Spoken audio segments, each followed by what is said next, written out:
I am Jeff Cioletti, author of The Year of Drinking Adventurously, and I'm in Philadelphia for the Craft Brewers Conference 2016.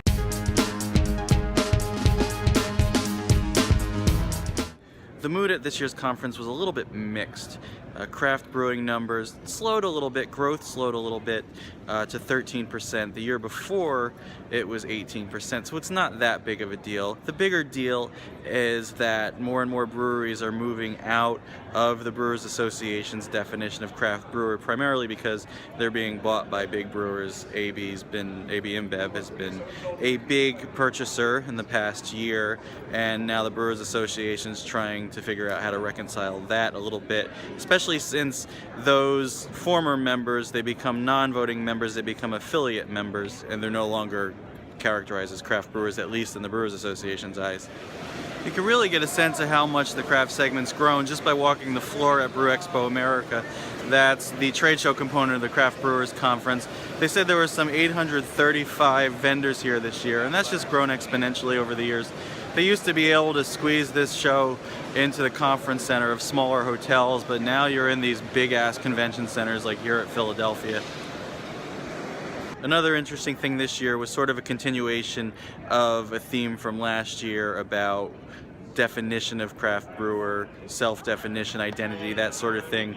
But a new sort of riff on that kind of happened this year. It almost seemed that some people were almost test driving some new terms that could ultimately replace craft. Craft's been co-opted by so many other categories. I've seen craft coffee, craft soda, even craft water, and now people have like craft charcuterie and everything like that. So everything's taking the word craft that was originally, strictly a beer word, and it's been rendered essentially meaningless at this point. So I've heard a lot of people kicking around terms like indie beer. In fact, I've seen hashtags emerge for indie beer, and it's indie with an IE, with a Y means you're pretty much a brewery in Indianapolis, but indie beer could be the term that replaces craft beer eventually. I'm not saying it's going to happen anytime soon, but it could eventually happen because too many people have co-opted craft to the point where it's been diluted.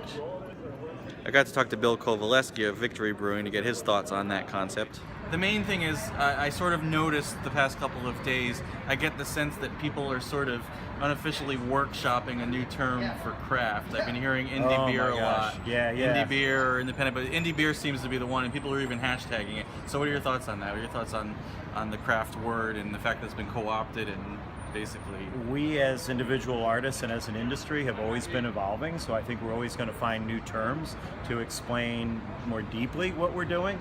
So I think it's a legitimate term for the present. I'm not sure how durable it is. When we just keep hanging adjectives on it, isn't it just going to end up being beer at some point? Yeah, but do you see a point in the not too distant future when it's just going to be beer? Yes, absolutely. And absolutely. What's not too distant for you? What was it like when Robert Pork was when they were talking about the pornography case, and he said, I can't tell you what it is, but if you show it to me, I know what it is. Yeah. So it's going to all be beer at some point.